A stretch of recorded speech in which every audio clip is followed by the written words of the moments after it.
Mornings weren't Ian Cabrera's thing. His hair was still a mess, the hoodie he wore was definitely from the night before, and his cat, Tofu, was making slow circles around his legs demanding breakfast. Despite the chaos, he sat curled up on the couch with his phone, tapping through notifications. He posted a new photo on his stream account, a sleepy-eyed selfie with Tofu nestled on his chest. The caption read, "Good meowing, people. Who's already eaten?" It was part of his online routine. Light-hearted posts, flirty captions, and cozy content. It was the version of him that people liked best, a curated kind of chaos. He dropped a message in his group chat too. "Ian, morning besties. I'm about to commit a crime against nutrition and eat noodles again. Mia, we've talked about this. You are one step away from turning into a ramen packet." He laughed and put his phone down, walking to the kitchen to boil water. As he reached for the pot, his phone buzzed again. But it wasn't Mia, unknown number. "Good morning, Ian. Don't worry, I'm no one important." Ian blinked. No contact name. No profile picture. Just the unsettling feeling of being watched. He hesitated, then replied, "Ian, who is this?" A reply came almost instantly. "Unknown. Just someone who likes to see you smile. Call me hubby, maybe." He let out an incredulous laugh. Bold, weird, creepy. Before he could type another message, another one came through. "Unknown. Check your front door. Ramen isn't enough to start your day." His heart skipped. With cautious steps, Ian opened his apartment door. The hallway was still, quiet, no one in sight. But on the floor, sitting right at the edge of his welcome mat, was a paper bag. He picked it up slowly. The warmth seeped through the bottom. It had just been delivered. Inside, a hot container of kimchi fried rice, a bottle of Coke, and a little sticky note that said, "Eat something real today." Ian stared at it. His stomach flipped, from hunger, sure, but also from the odd intimacy of it all. Whoever this was knew him, knew what he liked, and knew where he lived. And the scariest part, it didn't feel threatening. It felt thoughtful, weird, but thoughtful. Later that afternoon, Ian found himself pacing. The food was gone, devoured, really, but the feeling lingered. The note, the Coke, the timing, it was all too specific to be random. And the mystery of it had burrowed under his skin like an itch he couldn't scratch. He tried to distract himself by folding laundry. Brushed Tofu, opened and closed the fridge 3 times. Nothing worked. By early evening, he cracked. He threw on a hoodie and slid into his house slippers, stepping into the hallway. The air smelled faintly of laundry detergent and someone's overly burnt toast. Normal, still, ordinary. And then, from the corner of his eye, movement. The door next to his creaked open. A man stepped out, holding a set of keys and a takeaway coffee in a metal tumbler. He wore a black shirt rolled at the sleeves, revealing an intricate tattoo spiraling down his forearm. His dark hair was casually messy, and his expression unreadable. Ian had seen him before, maybe twice. Always in passing, like background noise. He never introduced himself, never lingered. But today, their eyes met. "Hey," the guy said, giving a quick nod. "Hey," Ian replied, a bit too fast. "You, live next door?" "Yeah, apartment 203. The man's voice was low, calm, not unfriendly. "Roy." "Ian," he said, holding out a hand. Roy shook it, his grip firm but brief. His skin was warm. They stood there for a second, and Ian bit his lip before asking the question that had been chasing him all day. "Hey, weird question. Have you seen anyone dropping stuff at my door recently?" Roy blinked. "Stuff? Like food?" "There was something left for me earlier.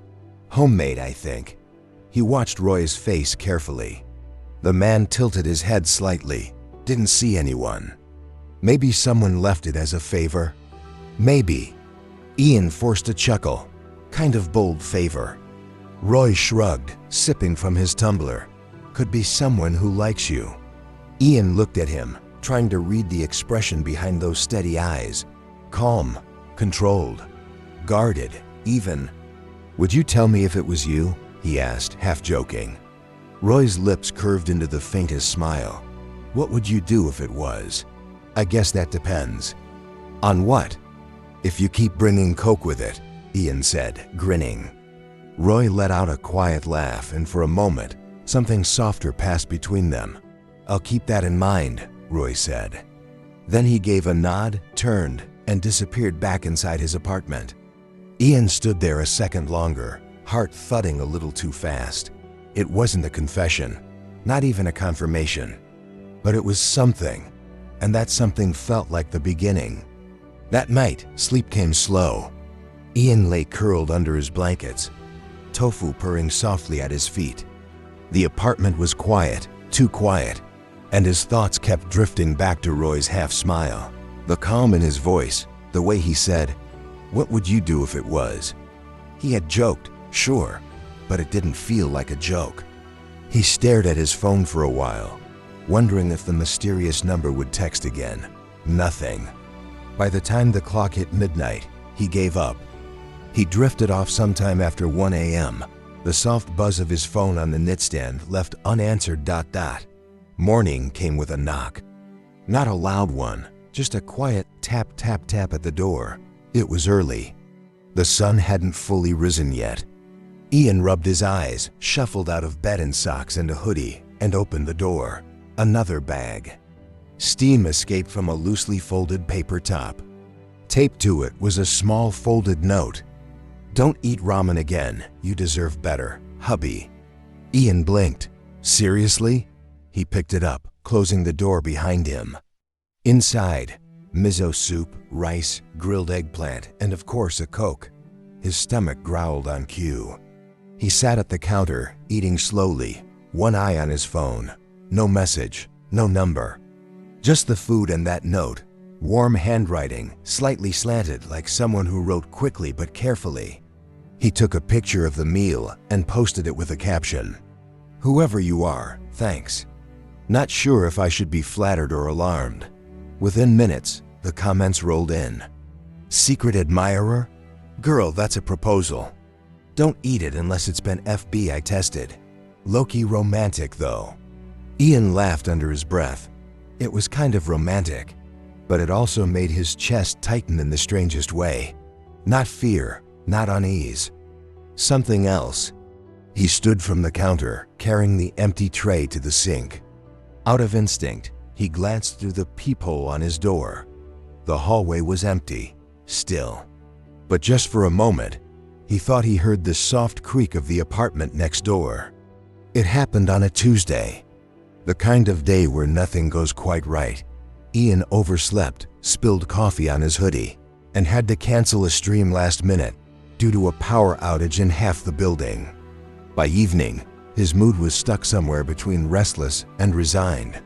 He stood in the hallway, keys in hand, trying to convince himself to go out for dinner. Anything to avoid another bowl of noodles. That's when he heard it, the sound of a door unlatching. He turned just as Roy stepped out of his apartment. They both froze. Roy looked like he was heading somewhere too. Hoodie on, backpack slung lazily over one shoulder. But his eyes met Ian's, and the stillness between them stretched long. Then Roy spoke. "You okay?" he asked. Ian tried to smile. "Yeah, just rough day," Roy nodded slowly. Then, almost as if it had been sitting on his tongue all along, he added, "I saw your post." About the food. Ian raised a brow. "Which one?" "The one with the soup, the note." Ian's breath hitched. Roy didn't break eye contact. "It was me. I've been the one sending the food." The hallway dimmed behind them, but everything else sharpened. The warmth of Roy's voice, the flicker of honesty in his eyes, the way he seemed unsure if what he was doing was brave or stupid. Ian didn't speak right away. Instead, he leaned against the wall and studied him. "Why?" he asked softly. Roy hesitated, then shrugged. "You look tired, a lot." Like someone who gives a lot away and forgets to keep some for himself. Ian blinked. Roy went on. I'd hear your door late at night. You'd be dragging home takeout or whispering to your cat. I didn't mean to eavesdrop. The walls are thin. I just noticed. You could have just introduced yourself. I didn't think you'd care, Roy said. Not about me. Ian's chest tightened. Why not? Because I'm not charming. I'm not loud. I fix things in the building, then go home and stay quiet. You're you. Ian didn't know what to say to that. But something in him softened, not out of pity, but out of recognition. Because he knew what it felt like to live a little off-center from everyone else. You don't have to send food to be seen, Ian finally said. Roy nodded. I know that now. But back then, it felt like the only way to show up without asking for anything. There was a beat of silence. Then Ian smiled, a real one, tired, yes, but honest. You could have just knocked. Roy looked down, a bit sheepish. I'm knocking now, sort of. Ian chuckled. Come on, you owe me dinner, remember? Roy blinked. I do? You said I deserve better than ramen. Prove it. And just like that, the quiet stranger next door became something else entirely. Not a mystery, not a stranger. Just a man who cared, in silence, in food, in late-night deliveries. And now in person. Roy picked the diner. Not because it was trendy, it definitely wasn't. The neon sign outside flickered like it was one storm away from giving up entirely. But it was quiet, tucked into the edge of their neighborhood, and the coffee was good in a comforting, slightly burnt kind of way. Ian didn't complain. He slid into the booth across from Roy, taking in the warm scent of pancakes, cheap syrup, and overheard conversations about things like bingo nights and broken fences. I like this place, Ian said, folding his hands around the laminated menu. It feels real. Roy gave a small smile. It's where I go when I want to remember the world doesn't need to move fast to be good. Ian looked up at that. That's kind of poetic for someone who claims to be bad with words. Roy raised an eyebrow. I said I wasn't charming. I didn't say I was clueless. Their food arrived quickly. Pancakes for Ian, black coffee, and scrambled eggs for Roy. It wasn't fancy, but it was theirs. Conversation started slow. They talked about their apartments, the weird neighbors upstairs who vacuumed at midnight, how Ian's cat Tofu once chewed through a gaming headset cable and acted proud about it. And then, a quiet moment. Why me? Ian asked, eyes on his fork. Roy paused. Why not you? Ian chuckled. Come on. You barely knew me. I knew enough, Roy said. You were kind to the old lady in 2D when she locked herself out. You leave water outside for the stray cat even when it rains. And you laugh at your own captions before you post them. Ian blinked. You noticed all that? Roy took a sip of coffee. I notice you. That made Ian stop. There wasn't any grand declaration behind the words. Just a quiet truth, spoken without fear. And for once, Ian didn't feel the need to joke or deflect. He reached across the table, brushing his fingers over Roy's hand. You're not what I expected, he said softly. Roy looked at him, and for the first time, Ian saw something unguarded in his eyes. Not sadness or silence, but hope. I'll take that as a good thing, Roy replied. It is, Ian whispered. They finished breakfast slowly, like neither of them wanted to get up first. And when they did, Roy insisted on paying, sliding a 20 onto the table before Ian could argue. Outside, the wind had picked up, tossing Ian's hair into his face. Roy gently reached out and fixed it, thumb brushing his temple in a way that made Ian forget how to breathe. Next time, Roy said, voice low, you pick the place. Ian nodded, smiling, already thinking of where that might be. Because now, for the first time in a long time, he wasn't just hoping for a next time. He knew there would be one. Roy's apartment was unexpected. Ian had imagined something cold and minimal, sparse furniture. Maybe a mattress on the floor and one lonely cup in the sink. Instead, it felt lived in. Warm, even. Books stacked sideways on a low shelf. A worn-in brown couch that looked like it had hosted 100 quiet evenings. There were plants on the windowsill, real ones, thriving in the light. A framed photo on the kitchen counter turned slightly inward, and a single flickering lamp in the corner of the room that cast soft amber over everything. "This is cozy," Ian said, stepping inside. He toed off his shoes instinctively and was a little surprised by how at home he already felt. Roy shrugged, setting his keys on the hook. "Helps me stay grounded." "To what?" "Something that isn't silence," Roy replied, his voice even softer than usual. Ian's eyes wandered. "You read a lot?" "When I can't sleep, or when I'm tired of pretending everything's okay." Ian looked at him. "Do you pretend a lot?" Roy met his gaze. "Not around you." They both froze. It wasn't flirtation. It was honesty. Roy gestured to the couch. "You can sit. I promise the cushions don't bite." Ian laughed and sat down, legs curled under him. Roy disappeared into the kitchen for a moment and returned with 2 mugs of tea.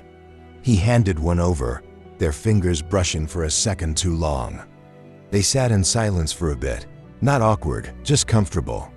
Ian finally asked, "Who's in the photo?" Roy glanced at it. "My dad. That was before things got hard." Ian didn't push. Roy continued anyway. "He passed 2 years ago, cancer. We weren't close, but I went home anyway. Took care of him. After the funeral, I didn't want to go back to the city, so I came here. Took the first quiet job I could find. Started fixing things instead of talking about them." Ian let the words sink in. "That's why you keep to yourself." Roy nodded. Silence became easier until you moved in. Ian blinked. "Me? You made the hallway feel noisy in a good way. Laughter, music, the smell of burnt toast every other Sunday." "Hey," Roy smirked. "I liked it." Ian's stomach fluttered, but he didn't look away. "You make silence feel like a choice, not a punishment." Roy looked down at his mug. "That's the nicest thing anyone's ever said to me." Ian let the words sink in. "That's why you keep to yourself." Roy nodded. Silence became easier until you moved in. Ian blinked. "Me? You made the hallway feel noisy in a good way. Laughter, music, the smell of burnt toast every other Sunday." They sat there a little longer, tea cooling between their hands. Ian leaned into the cushions, one shoulder brushing Roy's. The flickering lamp in the corner buzzed faintly, the only sound between them. Then, just before he left that night, Ian turned at the door and said, "I'm glad I knocked." Roy smiled, a real one this time. Quiet, steady, and full of something Ian couldn't quite name yet. But whatever it was, he knew it was worth staying for.